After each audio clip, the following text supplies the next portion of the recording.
Hello everyone, welcome to Medical Neuroscience and welcome to our first tutorial on the functional microanatomy of neurons. As we think together, I have three learning objectives for us to consider. First, I want you to be able to describe in very basic terms the classes of cells found in the central nervous system. I want you to be able to focus on one particular class that will spend much of our time in Unit 1 of this course considering, the neurons. And I want you to think about the functional microanatomy of neurons. Now, I'll spend this tutorial explaining what I mean by that, but essentially I want you to be able to differentiate between the different parts of a typical neuron in terms of their structure and their function. And then lastly, I want you to be able to describe how that microanatomical structure of a typical neuron is compounded many thousands of times into the structure of neural tissue. And when we think of neural tissue, we're basically talking about gray matter and white matter. Okay, well, let's begin by looking deep into the brain. And to do that, I'm going to show you a slide that I prepared some years ago through the motor cortex of the human brain. So we're looking at just a few hundred square microns of tissue that has been stained with a particular dye called thionine to reveal the presence of what we call Nissl substance, which is basically the rough endoplasmic reticulum, or the machinery that's making proteins within cells. So it's just a great way to look at the cells that are present in tissue and to appreciate something about the composition of this tissue. So we're looking here, and we can see a variety of different types of cells. And indeed, the brain is a very complicated place, even from a histological perspective. So there are a variety of types of cells here, and I think we can roughly categorize them into three types.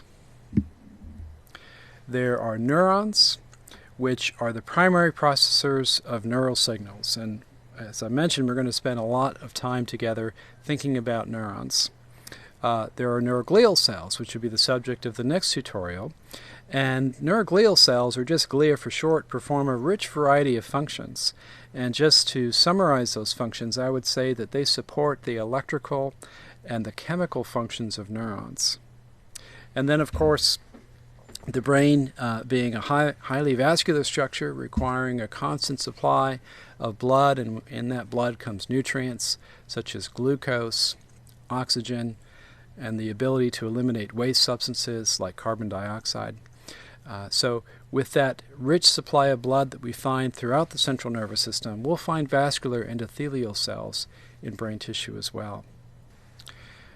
So let's focus now on a neuron, and I'll make a few general remarks first, and then we'll get on with our survey of the microanatomy of a typical neuron. So neurons are the fundamental unit of function in the central nervous system. This is a very important point, and this is the reason why we'll spend so much of our time and energy in Unit 1 thinking about how neurons actually function. Now, for those of you who have a bit more background in the field of neuroscience or are more in tune with contemporary thinking in the field of neuroscience, you'll realize that some might challenge this dogma that's been with us since the debate of Ramon y Cajal and Camilo Golgi more than a century ago. So with the more modern discussions for the aficionados acknowledged, I would continue to assert that the fundamental unit of function in the central nervous system is indeed the neuron. Now, neurons possess all the metabolic machinery that are common to other somatic cells. So there's a region of the neuron that contains the nucleus and many of the organelles that are necessary for cellular life. So in that respect, neurons are very much like other somatic cells. But in several important respects, neurons are quite distinct. Neurons come in a rich diversity of form, and we call that form morphology. So when one sees diversity of morphology, you should be thinking that there might also be diversity of function or physiology, and indeed that's the case, as form and function and structure are intimately connected within the central nervous system, even at the level of individual brain cells. Neurons have unique bioelectrical properties. that distinguish them from most, but not all, other somatic cells. For example, the machinery that's necessary to generate electrical signals in muscle cells is quite similar to what we see in most nerve cells. And finally, there are specializations for intercellular communication that are pretty unique to the nervous system. And for many neurons, most neurons in the mature central nervous system, this involves the secretion of special chemical molecules called neurotransmitters. Now, again, neurons have not evolved this capacity independently of other kinds of cells in the body. There are other secretory cells that are well known in other kinds of tissues, but the challenge of intercellular communication demands some pretty interesting and some pretty unique specializations that we'll come to shortly. All right, now let's survey the different parts that make up a typical neuron, such as the one illustrated here, and this will give us a chance to think about what I consider to be the functional microanatomy of neurons. And let's begin with the cell body. So neurons have a cell body, which, as I mentioned, contains all the essential organelles, importantly including the nucleus, that are common to other somatic cells. And for most neurons, this cell body is actually quite rich in organelles because of the incredible synthetic capacities that are required for neurons to maintain their morphology as well as to support their function. So we find an abundance of endoplasmic reticulum, both smooth and rough, for example, for the synthesis of lipid molecules and proteins, respectively. We find an abundance of mitochondria for generating the enormous energy supply that's necessary to keep neurons functioning within their homeostatic states. So, for a variety of reasons, the cell body is a very important component of the neuron. Now, from that cell body grow out numerous different sorts of protoplasmic extensions. And I'd like to draw your attention to one set of extensions, which are typically short, about 100 microns in length, and they emanate in all different directions from the cell body. These are called dendrites. Now, dendrites are very important for the microanatomy of a neuron because what they do is that they extend the surface area that allows the cell to receive inputs from other neurons. So wherever we see dendrites, we think of this as an input zone because dendrites are the means by which cells receive synaptic contacts from other neurons. Now, some synaptic contacts are made directly onto cell bodies, but for the most part we find them on dendrites. Now, dendrites also have some very peculiar, very fine microstructural features, and these are called spines. So if I can illustrate just a length of a dendrite for you, I'll show you what I mean. Imagine that's a dendrite. And if we were to look at very high power, we might see under a microscope that there are these tiny mushroom-shaped protrusions out the side of that dendrite. These are called spines. Sometimes they're not quite so mushroom-like in their shape. They're more of a filament that extends some short distance away. And sometimes there seems to be a little stalk and a protrusion at the tip of that stalk. So collectively, these yet increase the surface area of even a single dendrite and provide a place for synaptic contact from other neurons. So wherever we see a spine, we can be quite confident that there is a synapse in one state of formation or another from the axons that are surrounding that dendrite. Now, not all dendrites grow out spines. Some dendrites are smooth. And where we see cells that grow out smooth dendrites, we know that these cells tend to be those that have an inhibitory effect on the cells that they make synaptic connections to. So the presence or absence of spines on dendrites is one means by which we can classify neurons. And we know that that classification based on the morphology of the dendrite gives us some insight into the functional properties of those cells. The morphology of dendrites is one way that we can differentiate various classes of neurons, even among those that do in fact grow out spines. One of the very interesting types of cells that we find in the cerebral cortex is called the pyramidal neuron. And it's called that because the cell body is shaped something like a little pyramid. And from that cell body grow out a series of dendrites. And from the apex of the pyramid is one rather thick, stout dendrite that we call the apical dendrite, because it grows out from the apex towards the surface of the brain. At the base of the pyramid are a variety of other dendrites called basal dendrites.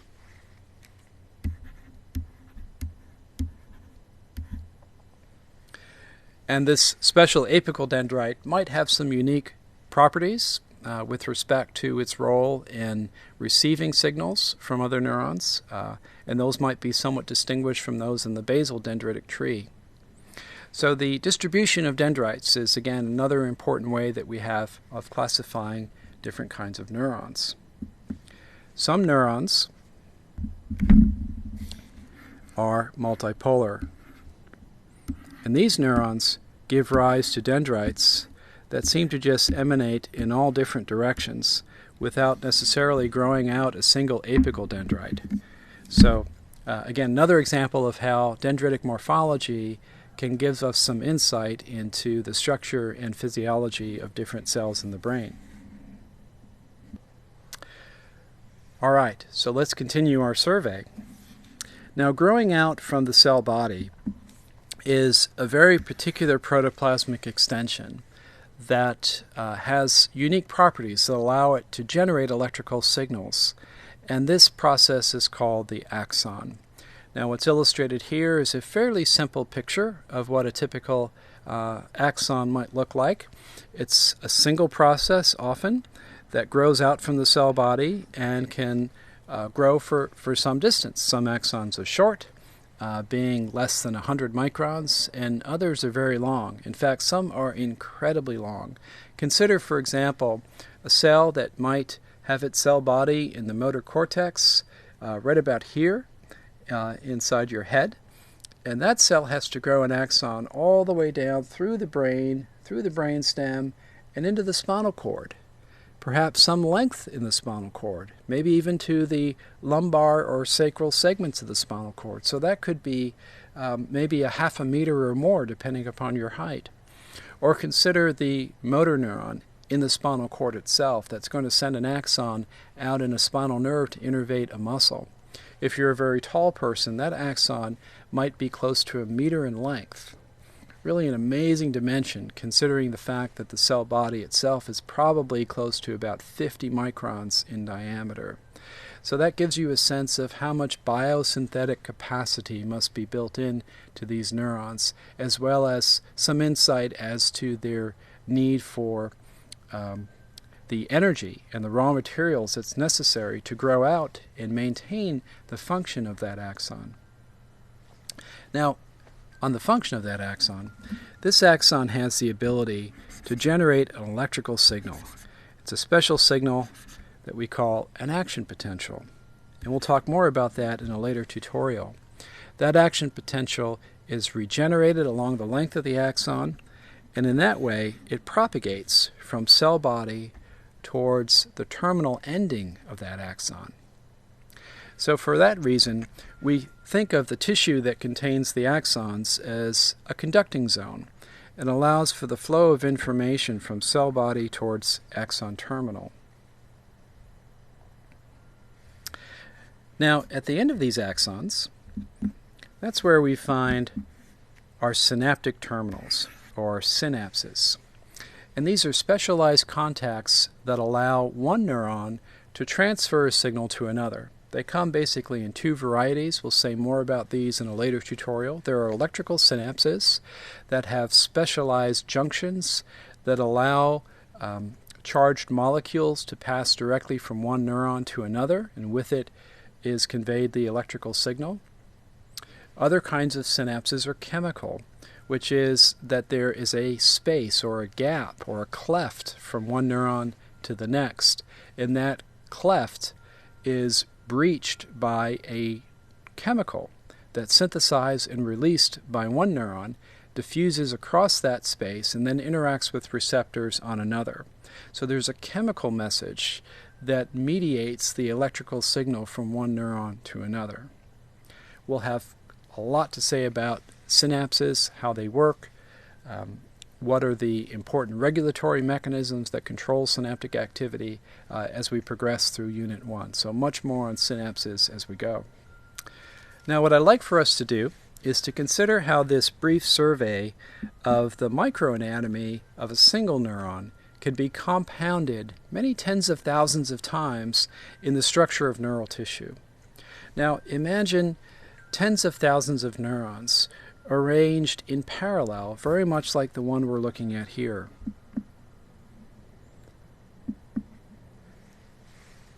And what I want you to appreciate about this parallel organization is that where we find the cell bodies and the dendrites, that is the input zone of one neuron, we'll find the input zone of many thousands of neurons that are arrayed in parallel in tissue, such as the cerebral cortex.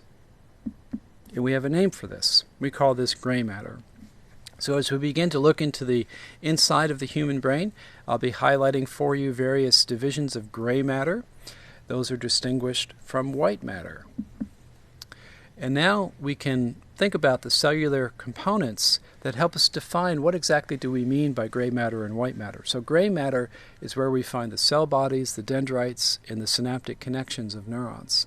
White matter is the conducting zone. That's where we find axons and the special insulation forming cells that surround those axons called glial cells, specifically in the brain the oligodendrocyte. So that is another component of white matter. And then of course both gray matter and white matter require nutrients in the form of vascular supply, so there are vascular endothelial cells in both kinds of tissue, both gray matter and white matter. And then finally, let me again emphasize that where we find the output zone of one neuron, we find the input zone of many others. So gray matter is both input zone and output zone, depending upon which neuron we have in mind. Okay, well, enough illustrations. Let's look at some actual brain cells. So here are some pyramidal neurons in the cerebral cortex that I prepared myself. And what we're looking at is a stain that shows us beautifully a pyramidal-shaped neuron here. There's its cell body, sort of the pyramid looking something like that, and a thick, stout apical dendrite progressing off towards the surface of the cortex, which is out here somewhere. Here's another pyramidal neuron and its thick apical dendrite. We also see some basal dendrites extending out away from the cell bodies here. Now, we also have an axon, at least one that I can recognize, and it is this process right here. It's extending away some distance away from that cell body. So that's the means by which this particular cell is going to generate electrical signals and then propagate those signals to its neighbors, some quite near, and then some at a great distance away. Here's another pyramidal cell in the visual cortex, but we don't see its apical dendrite because we're looking down from the top, so its apical dendrite is actually right about there. And then here's its cell body, and from its cell body are all these beautiful branching basal dendrites. Now, if we look very closely at these dendrites, and I know this image is not quite as clear as we would want it to be, we can see some spines on these dendrites in that region and here again down there. So if we have a careful look at one such area, I think you'll be able to appreciate that there are in fact some small little mushroom shapes, some filaments that are extending away from those dendrites. And so this would be an example of a typical pyramidal neuron that grows numerous spines along its basal dendrites as well as on its apical dendrite, but typically a little bit further away from the cell body. Okay, here's another view at a large collection of pyramidal neurons. And we can see again their cell bodies. Their little pyramidal shapes here, apical dendrites heading towards the surface of the brain, and then lots and lots and lots of multipolar basal dendrites going off in all different directions.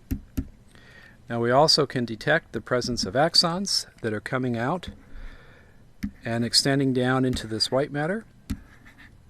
That's what all these thin filaments are that we can recognize heading down through this relatively unstained background tissue.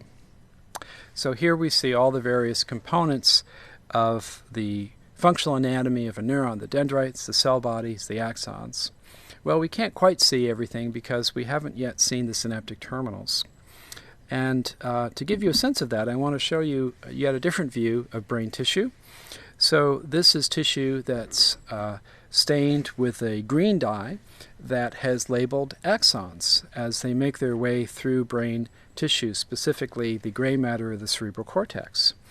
And I would just draw your attention to these little points of light, these little spots that we can see along many of these axons. So these little points of light are actually places of synaptic contact.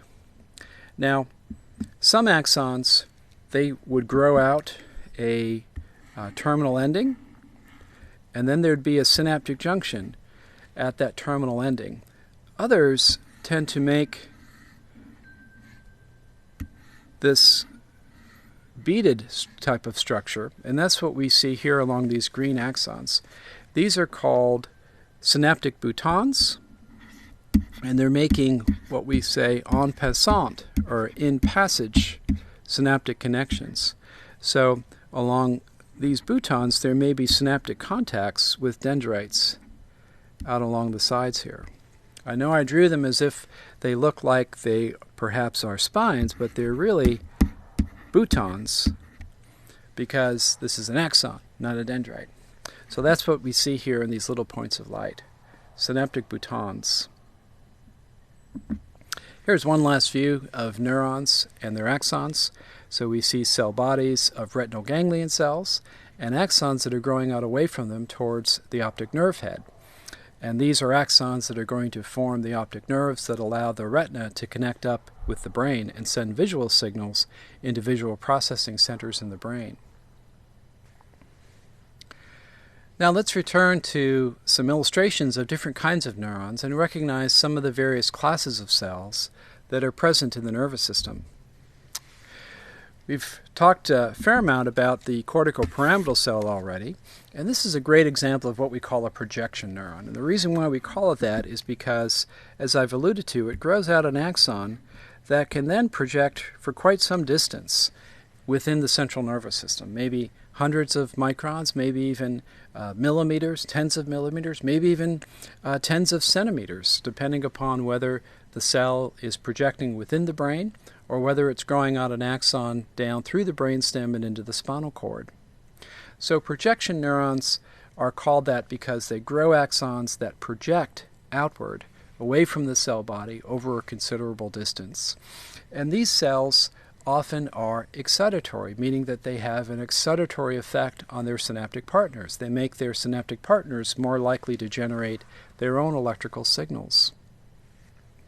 Now, in addition to the long axon that projection neurons send often at great distance away, I'll just point out, as is illustrated here, that the axon can actually give rise to more local branches that can activate cells that are sitting right next to the cell of origin of that axon. So there are local connections as well as a single axon that projects over a great distance. Now let's look at these corticopyramidal cells in context.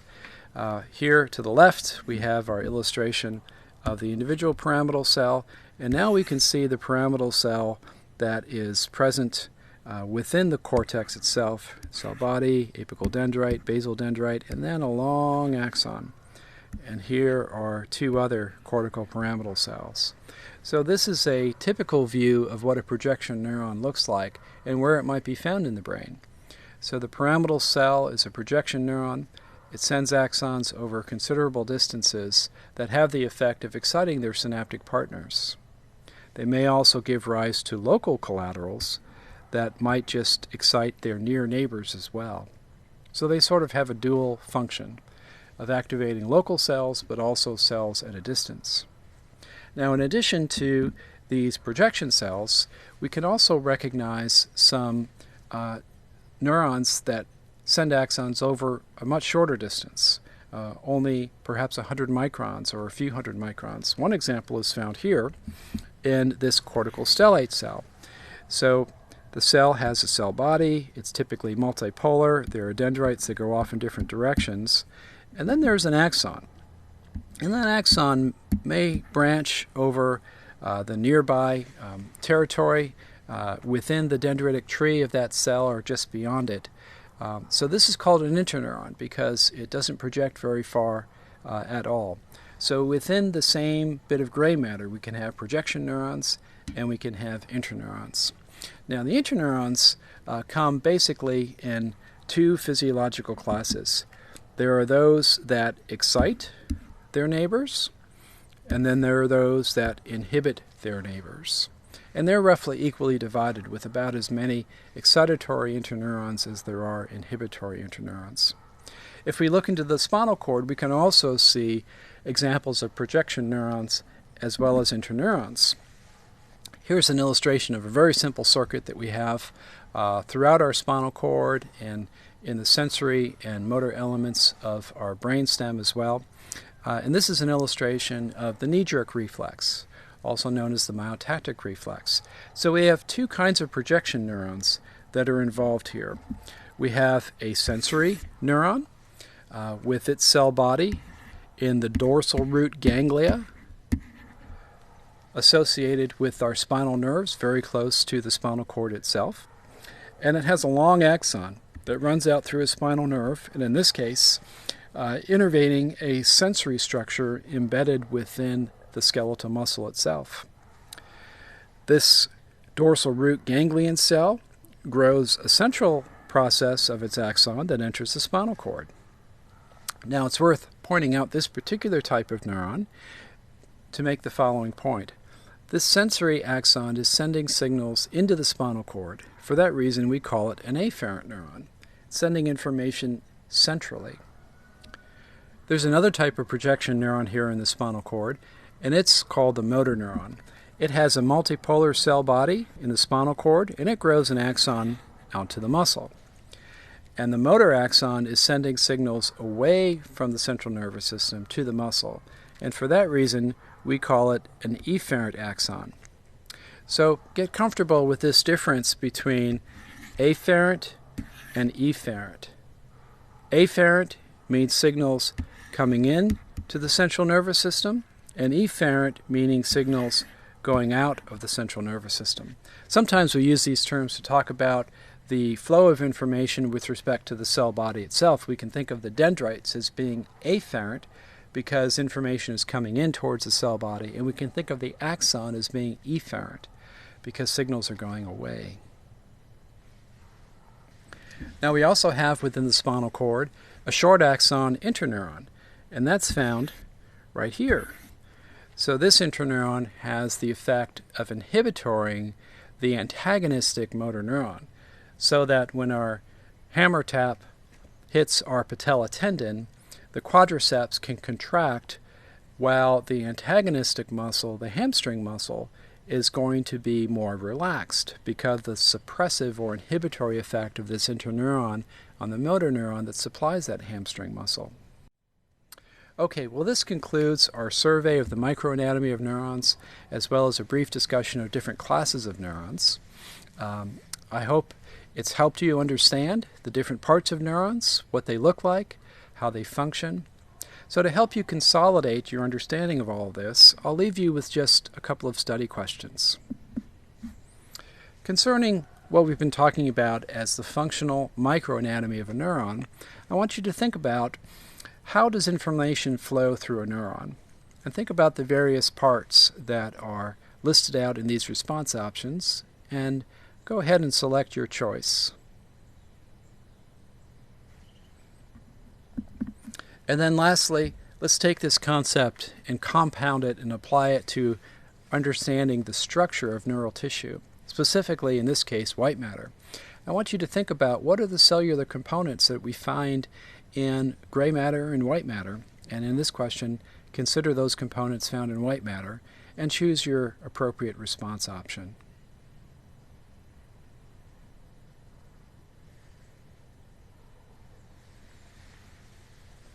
Okay, well that concludes our first tutorial.